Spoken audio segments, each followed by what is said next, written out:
Hey y'all, I cannot believe over 10,000 of y'all watched my last video with 25 tips for ashes.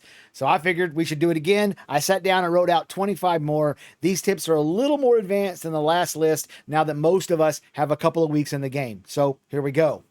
One of the early destinies is to become a citizen, but even with that, I've seen a ton of people asking how to do that. So, just to make sure, you go to the mayoral hall of whatever settlement you want to become a citizen of, you talk to the sheriff, you buy a tax receipt from him, keeping in mind these cost glint, not gold, and then you give it to him to become a citizen. Now, why do this? Because there are numerous benefits right now to being a citizen, and those benefits get better as you grind up your reputation with that settlement. And as Intrepid further develops this game, those rewards will get even better and more exclusive. So, how do you increase your reputation with a settlement? There are two main ways: mayoral commissions and buy orders. Mayoral commissions currently don't actually give you the reputation reward they're supposed to, but that will get fixed. So let's go over them anyway, since they will work at some point. Available at the big mayoral commission board in each village and town, these work just like commissions from the smaller boards, except they reward you with reputation as well as the boxes and glint. Or you can turn in buy orders. You'll find the requisition agent down by the storage clerk, and he will have a list of resources he needs to complete various buy orders. Keep in mind that when you turn these in, you are giving up those resources for nothing but reputation and mayor bucks that can be spent at the settlement vendor for exclusive rewards. So again, why would you do that? Because without those buy orders, the settlement cannot build new buildings or manage upkeep on the buildings that already exist. It is a requirement of the settlement just to continue existing. Those buildings unlock tons of things like access to higher end crafting recipes, especially recipes for bags that hold a lot more than the ones you can buy from the vendors, or tools that let you gather higher tier nodes. Your mayor not only decides what buildings will be built and when, but what buy orders get put up and what mayoral commissions get put up. So, who your mayor is matters. If you have an ineffective mayor, vote him out and get a new person in there. Or throw your hat in the ring and get voted mayor yourself. Just remember, if you do that, heavy lies the crown and you can't make everyone happy. You're not a taco. Another type of commission you can do that does not give settlement reputation or mayor bucks is gathering commissions. The first gathering commissions boards start showing up when a settlement reaches rank 2, and then at rank 4, settlements get 2 of these boards. These are simple commissions: go chop 20 oak trees, bring me back 10 bluegill, etc. Turning in these gives chunks of the associated gathering experience, adventuring experience, glint, and reward boxes with all types of random rewards in them. One of those rewards are various XP scrolls. Scrolls for adventuring, gathering, processing, or crafting can all be obtained. They have a very short duration, but they are especially effective when you gather up a bunch of resources and are ready to make 50 copper swords, pop the crafting scroll, and go crazy. Processing scrolls are different though. It's really tough to determine when should you use the scroll, before you start processing or after. The duration is just 5 minutes. It won't still be active when this chunk of 220 copper gets done smelting, and using it right as I'm about to get it out of the smelter makes more sense, since that's when you get the XP after all. Well, I've tested it numerous times. Regardless of the duration of the XP scroll or the processing assignment, you want to use the scroll before you start processing. Ashes of Creation has region-locked resources and recipes. In the Anvils, for example, you'll find Tendonite and Rough Rime that don't exist in the Riverlands. The Tropics, the June Dark, and the Desert all likewise have resources not available in the other regions. And they have recipes that match those resources. There is some crossover among resources, but there are region-specific ones too. Another benefit that comes from settlement reputation is the ability to buy rarer certifications for your crates. You got to get your rep up there pretty high to buy legendary certs, but once you do, you can sell them on the market for a really nice profit. Or you can use them to make much higher rarity crates. Higher rarity crates are much more valuable when you get them to their destination. Keep in mind, you will need to not only use the higher rarity cert, but higher rarity resources as well. The further you take a crate from its starting destination, the more it will reward you when you get there. Keep in mind, people delivering to the same location from the same location will seriously degrade the profit of that trip. Try to find routes that are long but not being used a lot. Once you can afford to buy a mule from this vendor here at the agricultural supply and then grow him up at the animal husbandry station, you can actually have him carry one crate and then you carry one on your back, doubling your profit.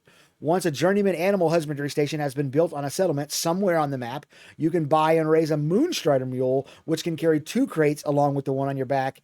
And then the tier 3 mule, available after more settlement upgrades have been built, is even better, carrying 3 crates. One of the rare things about Ashes of Creation is that any class can wear any armor and use any weapon. This is going to lead to some crazy builds in the future when someone figures out that one specific skill on the fighter works best with a wand or something. It also is going to allow for customization in terms of what type of damage you want to be stronger against, or if you want to try to find a mix. Because of this system, every weapon in the game has both a physical and a magical version. So there are spell books that do physical damage and swords that do magical damage, for example. You truly are free to use whatever weapon combo you like, regardless of class. I can't wait to see the nonsense some of y'all come up with. I keep saying that word, class. There are no classes in Ashes. Yet, what these actually are archetypes. And in the future, when the class system is fully in the game, at level 25, you will get to choose again from that same list of archetypes that you chose from at character creation to make your actual class. This is not multi-classing. You will not get new abilities. You won't get some of the skills that the second class has. You will get to augment your current abilities with the flavor of the second class. And through that system, absolutely insane class diversity is coming. Right now, every max level cleric is exactly the same. Every fighter is close to the same with only small variations. But that is coming to an end. So don't bail on the game just because you don't see class diversity. It's coming. In Ashes, you will eventually spend a pretty hefty amount of time in the water, whether it be to go all the way out to Corrin for the awesome crab XP farms, or taking the shortcut over to Sunhaven. You're going to want both a land mount and a water mount. I highly suggest once you start getting around level 20, you start looking into buying a shoal skipper so you can be fast no matter the terrain. Speaking of things that are coming at some point, this version of hunting is just placeholder. We have something better coming. What we have now is weird. You walk up to a certain versions of animals, but not others, and we pet them until they die, and then we either get a carcass or a living animal in our pocket. It's weird, but whatever. It's profitable. There is no end to the need for pretty much every animal carcass. Find a place where you can kill wolves, ravens, spiders, grims, bears, or whatever. Force the petable version to spawn and collect them. Head to the marketplace and profit. Ashes has, or had, what looks like a pretty ingenious pylon system. They've been broken since Alpha 2 started, and the recipe has actually been removed from the game recently. But Intrepid hasn't mentioned nixing the idea yet, so I'm assuming once they work properly, they'll be back.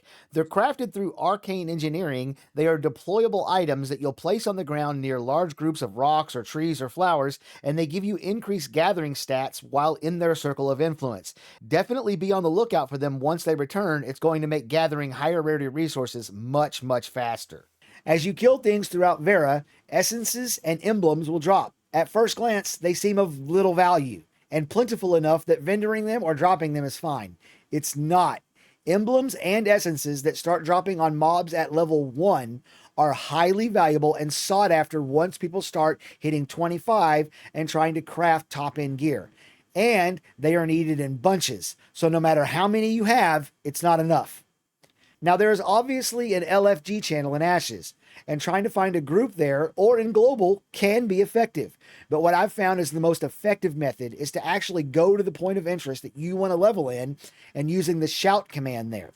So many people turn off those other channels, but most of them leave shout on. You'll find groups much faster that way. In my last tips video, I told y'all to look over the PvP flagging settings and find what works best for you.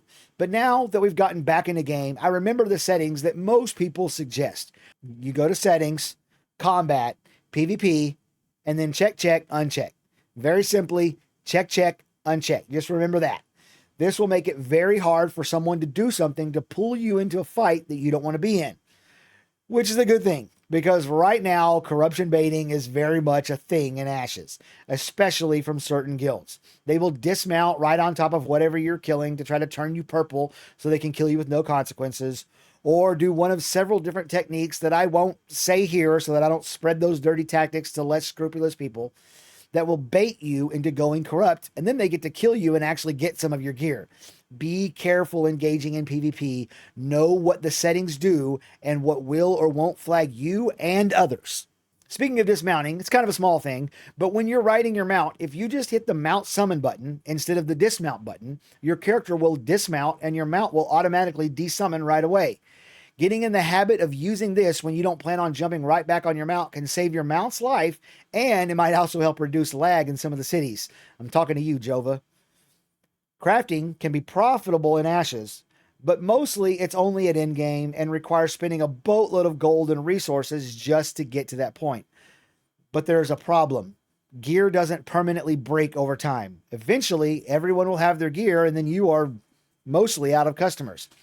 A better option is any profession that makes consumables, alchemy, scribe, cook, etc. People will need those potions and food until the end of time. And not only that, they start buying them much, much earlier. You can actually make money while leveling those crafts instead of them being a huge money sink. And last, are you tired of waiting 30 seconds, even up to like 2 minutes, sometimes just to access your bank? Just head over to the town's caravan master and you can access your bank right there with no waiting. So far, no matter how many people I've seen there, I've never had to wait at all. And that's it, y'all. I hope y'all got something beneficial out of this list. Coming up soon, I have a video that goes into all the details about crafting in this crazy ambitious game. So make sure you subscribe to get that, and I'll see y'all in the next one.